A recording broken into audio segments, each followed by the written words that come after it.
Nilinaw ng Malacanang na mga kaibigan ni Pangulong Bongbong Marcos ang gumastos sa kanyang private birthday. Pwede na! Rock band na Duran Duran. Pero git ng dating Finance Undersecretary, hindi dapat tumatanggap ng kahit anong regalo ang mga opisyal ng gobyerno. Nasa frontline ng balitang yan, si Gio Robles.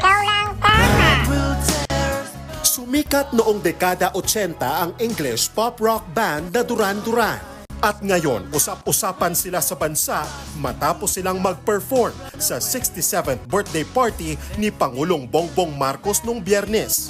Unang lumabas ang impormasyon sa kilalang kritiko ng mga Marcos at taga-suporta ng mga Duterte na si Sas Rogando Saso. In-upload niya ang litratong ito kung saan tumutugtog daw ang banda sa isang hotel.